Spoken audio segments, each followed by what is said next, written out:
हाँ बच्चों, biotech channel में आपका स्वागत है।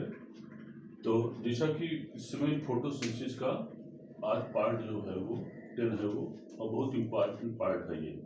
और इसको कहते हैं biosynthetic phase or chemical dark reaction, or इसको कहते हैं पीसीआर साइकिल कहलाता है वो। और पीसीआर साइकिल का फुल फॉर्म होता है फोटो पीसीआर साइकिल, बारे इसको कहते हैं biosynthetic phase or chemical dark reaction or PCR cycle.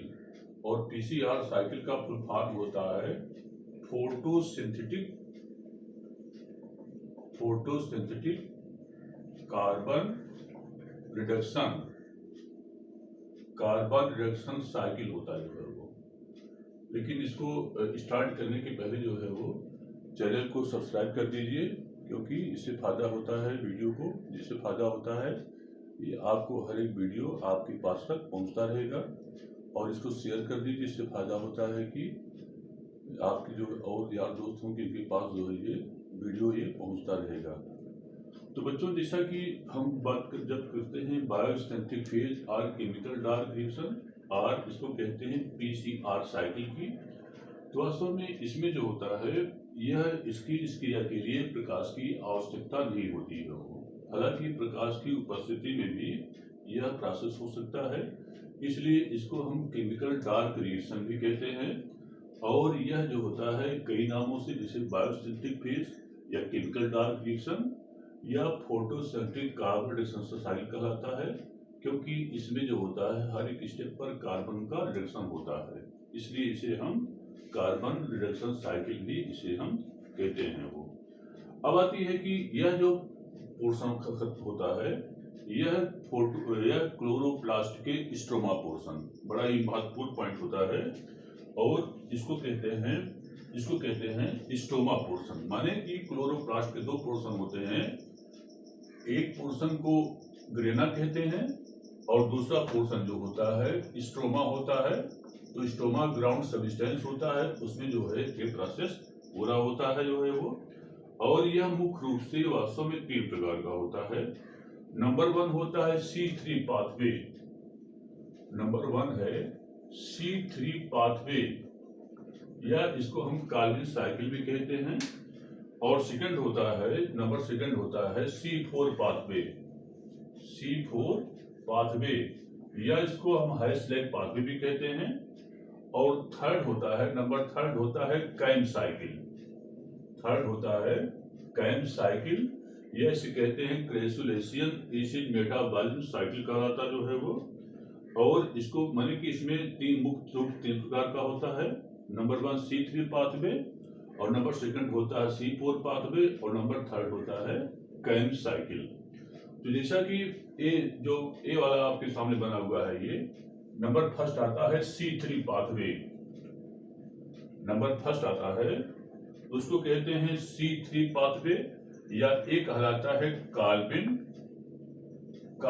Benson, इसे हम कहते हैं कार्बिन बेंसन साइकिल, और इसे कहते हैं कार्बिन साइकिल कहलाता है वो।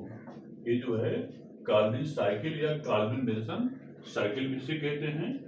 और इसकी जो है वो इसकी पाथ ऑफ कार्बन जो होता है, इसका सबसे पहले खोज जो है कार्बिन और बेंसन, इसको जो है कार्बिन एंड बेंसन नामक वैज्ञानिक ने 1954 में जो है वो 1954 में जो है पाथ ऑफ कार्बन को रेडियो माने एक तकनीक होती है, और उसे कहते हैं रेडियो एक्टिव ट्रेसर टेक्निक से इस पाथ ऑफ कार्बन की इन्होंने खोज की जो है वो। अब आती है कि इस खोज के लिए इन्होंने क्लोरेला माने इन्होंने एक प्लांट लिया, और उस प्लांट को कहते हैं क्लोरेला नामक प्लांट्स को इन्होंने इसकी खोज के लिए लिया था जो है वो। अब आती है कि कार्बिन साइकिल जो होता है, इसका माने अध्ययन जो होता है 3 मुख्य स्टेप होते हैं। नंबर 1 होता है कार्बोक्सिलेशन होता है, और सेकंड होता है रिडक्शन होता है, और थर्ड होता है रीजनरेशन, माने कि 3 मुख्य इसके स्टेप होते हैं। नंबर 1 होता है कार्बोक्सिलेशन होता जो है, कार्बोक्सिलेशन होता है, जिसमें कि कार्बन डाइऑक्साइड कंबाइन करता है 3PGA से। और सेकंड होता है, सेकंड कहलाता है रिडक्शन कहलाता है, जो है वो रिडक्शन कहलाता है। और थर्ड होता है, नंबर थर्ड होता है रीजनरेशन। नंबर थर्ड है रीजनरेशन होता जो है वो। अच्छा, अब आती है कि जब माने कि जिस समय हम कार्बनिक साइकिल का स्टडी करते हैं तो पहला होता है फर्स्ट फास्फोराइलेशन। फर्स्ट फास्फोराइलेशन से शुरुआत होती है। अच्छा, इस केस में क्या होता है कि रिबुलोज 5 फास्फेट, रिबुलोज 5 फास्फेट जो होता है इसका 6 मॉलिक्यूल और 6 एटीपी की उपस्थिति में एक विशेष प्रकार का एंजाइम होता है और उस एंजाइम को कहते हैं फास्फोपेंटोकाइनेज। फास्फोपेंटोकाइनेज एंजाइम की उपस्थिति में यह रिबुलोज 1,5 डाइफास्फेट के 6 मॉलिक्यूल और 6 एडीपी अणुओं का निर्माण करता है, जो है वो। माने ये जो स्टेप होती है इसको हम कहते हैं फर्स्ट फास्फोराइलेशन कहलाता है, जो है वो। अब होती है कि सेकंड कहलाता है कार्बोक्सिलेशन होता है। तो कार्बोक्सिलेशन में क्या होता है कि रिबुलोज 1,5 डाइफास्फेट जो होता है यह 6 कार्बन डाइऑक्साइड को एटमॉस्फेयर से प्राण लेता है और उसको हम कार्बोक्सिलेशन कहते हैं, और वाटर को सॉइल से लेता है और एक 3 फास्फोग्लिसरिक एसिड के 12 मॉलिक्यूल का एक फॉर्मेशन करता है, जो है वो। अब आती है कि माने कि इसमें क्या होता है कि रिबुलोज 1,5 डाइफास्फेट का 6 मॉलिक्यूल, 6 कार्बन डाइऑक्साइड और 6 वाटर मॉलिक्यूल लेकर के कार्बोक्सी डिस्म्यूटेज एंजाइम की उपस्थिति में 3 फास्फोग्लिसरिक एसिड, तो वास्तव में जो कार्बनिक साइकिल होता है इसका फर्स्ट प्रोडक्ट जो होता है 12 मॉलिक्यूल वाला 3 फास्फोग्लिसरिक एसिड, या इसको शॉर्ट में कहते हैं पीजीए कहलाता है।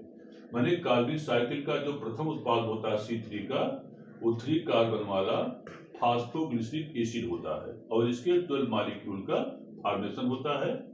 अब बच्चों जो फिर आता है सेकंड फास्फोराइलेशन होता है, वो उस केस में क्या होता है कि 3 फास्फोग्लिसरिक एसिड जो 12 मॉलिक्यूल होता है और 12 एटीपी से कंबाइन करके 1,3 डाइफास्फोग्लिसरिक एसिड के 12 मॉलिक्यूल और 12 एडीपी का ये फॉर्मेशन करता जो है वो। और इसके लिए फास्फोग्लिसरिक काइनेज माने इसको इसमें कन्वर्ट करने के लिए एक विशेष प्रकार का एंजाइम वर्क करता है और उस एंजाइम को कहते हैं फास्फोग्लिसरिक काइनेज एंजाइम होता है, उसको कहते हैं फास्फोग्लिसरिक काइनेज एंजाइम कहलाता है, ये काम करता है। अब होती है कि 1,3 डाइफास्फोग्लिसरिक एसिड जो होता है फिर इसका 12 मॉलिक्यूल, माने कि फिर इसका रिडक्शन होता है। उस प्रोसेस में क्या होता है कि 1,3 डाइफास्फोग्लिसरिक एसिड का 12 मॉलिक्यूल जो है 12 NADPH+H ये आता है, ये मिलता है लाइट्रेशन आता जो है वो, और ये जो होता है ये बन जाता है 12 NADP और 12 पार्बिक एसिड और 3 फास्फोग्लिसरल्डिहाइड के 12 मॉलिक्यूल बन जाते हैं, जो है वो। तो अब आती है कि इसको क्या बोलते हैं, वो रिडक्शन कहलाता है। अब आती है कि जब 12 मॉलिक्यूल जो बन जाते हैं इसमें 2-2 मॉलिक्यूल के, जैसे कि ये देखिए 2 मॉलिक्यूल सुक्रोज बन जाता है। इसके बाद इसका जो होता है फिर इसका जो होता है फिर 2 मॉलिक्यूल जो होता है फिर सीडोहेप्टूलेज 7 फास्फेट इससे मिल करके फिर क्या होता है जाइलोज 5 फास्फेट का 2 मॉलिक्यूल और राइबोज 5 फास्फेट के 2 मॉलिक्यूल जो होते हैं ये बन जाते हैं। अब आती है कि फिर इसका जो होता है यहाँ से देखिए, यहाँ फिर 2 मॉलिक्यूल फिर अलग होता है वो, और फास्फोट्रायोज आइसोमरेज एंजाइम की उपस्थिति में इसका फिर रीजनरेशन होता है।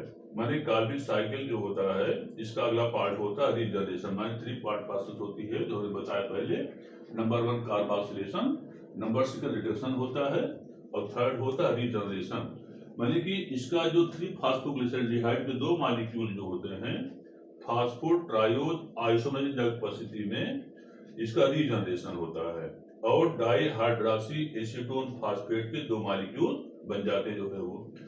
अब आती है कि इसके बाद क्या होता है कि एल्डोलेज एंजाइम होता है, उसके उसके मदद से माने कि ट्रांस एल्डोलेज एंजाइम होता है और इराइथ्रोज 4 फास्फेट के दो मॉलिक्यूल मिलकर के सीडोहेप्टुलेज 1,7 डाइफॉस्फेट के दो मॉलिक्यूल का निर्माण करते हैं।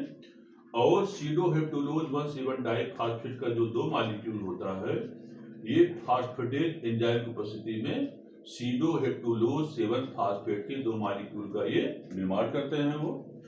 अब आती है कि सीडोहेप्टुलोज 7 फास्फेट का दो मॉलिक्यूल और इसका माने कि 3 फास्फोग्लिसराइड का दो मॉलिक्यूल मिलकर के ये माने दो चीज बन जाता है। एक तो बन जाता है रिबुलोज 5 फास्फेट के दो मॉलिक्यूल बन जाते हैं और जाइलोज 5 फास्फेट के दो मॉलिक्यूल बन जाता है। और इसके फिर जाइलोज 5 फास्फेट के जो दो मॉलिक्यूल होता है, यह फास्फोपेंटोज इपीमेरेज एंजाइम की दो मॉलिक्यूल उपस्थिति में यह रिबुलोज 5 फास्फेट के दो मतलब की राइबोलोज 5 फास्फेट निर्माण में पार्टिसिपेट करता है वो। अब आती है कि राइबोज 5 फास्फेट का दो मॉलिक्यूल फास्फोपेंटोज इपीमेरेज की उपस्थिति में यह जो होता है इसके दो मॉलिक्यूल भी जो होते हैं रिबुलोज 5 फास्फेट के निर्माण में हेल्प करते हैं वो, क्योंकि इसका राइबोज 5 फास्फेट, जाइलोज 5 फास्फेट और इधर आता है जाइलोज 5 फास्फेट, माने जाइलोज 5 फास्फेट यहाँ से दो मॉलिक्यूल और जाइलोज 5 फास्फेट यहाँ दो मॉलिक्यूल और राइबोज 5 फास्फेट यहाँ के दो मॉलिक्यूल, माने दो इसके और दो इसके, दो तिहाई 6, माने तीनों मिलकर के रिबुलोज 5 फास्फेट के 6 अणुओं का बच्चों निर्माण करते हैं वो। अब आती है अगले स्टेप में क्या होता है कि इसका देखिए, इसका फिर दो मॉलिक्यूल जो होता है, इसका दो मॉलिक्यूल जो होता है वो क्या काम करता है, यहाँ देखेंगे फ्रक्टोज, पहले इसका इधर देखिए ये वाला, इसका जो दो मॉलिक्यूल जो होता है, इसका जो दो मॉलिक्यूल होता है डाइहाइड्रॉक्सी एसीटोन फास्फेट का निर्माण करता है और फिर इसका फिर दो मॉलिक्यूल मिलकर के क्या करेगा, डाइहाइड्रॉक्सी एसीटोन फास्फेट और 3 फास्फोग्लिसराइड का जो दो मॉलिक्यूल होता है ये मिलकर के फ्रक्टोज 1,6 डाइफॉस्फेट का निर्माण करता है।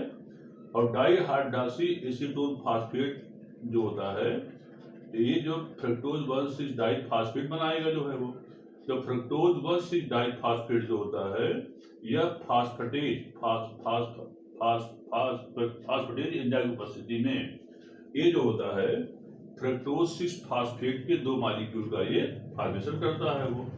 और फ्रक्टोज 6 डाइफॉस्फेट ये जो होता है इसका दो मॉलिक्यूल और 3 फास्फोग्लिसराइड का दो मॉलिक्यूल, ये दोनों मिलकर के इराइथ्रोज 4 फास्फेट के दो मॉलिक्यूल और जाइलोज 5 फास्फेट के दो मॉलिक्यूल का निर्माण करते हैं जो है वो। अब आती है कि जाइलोज 5 फास्फेट, जैसा बताया था, जाइलोज 5 फास्फेट के दो मॉलिक्यूल जो होता है फास्फोपेंटोज इपीमेरेज, फास्फोपेंटोज इपीमेरेज एंजाइम उपस्थिति जो होता है ये क्या काम करते हैं, रिबुलोज 5 फास्फेट के निर्माण में क्या करते हैं वो, हेल्प करते हैं वो। अब इराइथ्रोज 4 फास्फेट का दो मॉलिक्यूल और डाइहाइड्रॉक्सी एसीटोन फास्फेट का दो मॉलिक्यूल जो होता है ट्रांस एल्डोलेज उपस्थिति में जो होता है सीडोहेप्टुलोज 1,7 डाइफॉस्फेट के दो मॉलिक्यूल का निर्माण करता है। अब आती है कि जो फास्फेट एंजाइम उपस्थिति में ये क्या होता है, सीडोहेप्टुलोज 7 फास्फेट के दो मॉलिक्यूल का ये निर्माण करता है वो। तो बच्चों ये जो होती है, ये जो पूरा दिखाई पड़ रहा है, ये पूरा जो होती है एक कार्बन साइकिल होती है वो, क्योंकि इसका जो प्रथम उत्पाद होता है वो 3 कार्बन वाला फास्फोग्लिसरिक एसिड बनता जो है वो, या इसको फास्फोग्लिसरल्डिहाइड कहते हैं, फास्फोग्लिसरिक एसिड या पीजीए कहलाता है। ये 3 कार्बन वाला होता जो है वो, इसलिए इसको हम C3 साइकिल, इसको जो है हम C3 साइकिल भी कहते हैं जो है वो। और इसको सबसे मतलब कि खोजकर्ता जो है वो कार्बिन और बेंसन थे जो है वो, इसलिए इसको हम कार्बिन साइकिल भी कहते हैं वो। तो अब ये आती है कि कार्बिन, जैसा पता आपने, कार्बिन जो साइकिल होता है यह जो होता है क्लोरोप्लास्ट के स्ट्रोमा पोर्शन, माने स्ट्रोमा पोर्शन जो होता है वह क्लोरोप्लास्ट का ग्राउंड सब्सटेंस होता है, ये वहां पूरा होता जो है वो, इसलिए इसको क्या कहते हैं इसको जो होता है डार्क रिएक्शन भी कहते हैं, क्योंकि इसके लिए सनलाइट होता आवश्यक नहीं है। तो बच्चों इतना आता है इसके बारे में। कार्बन साइकिल होता है जो कि इंसान में हो जाता है। बच्चों धन्यवाद, इसको लाइक करना ना भूलिएगा।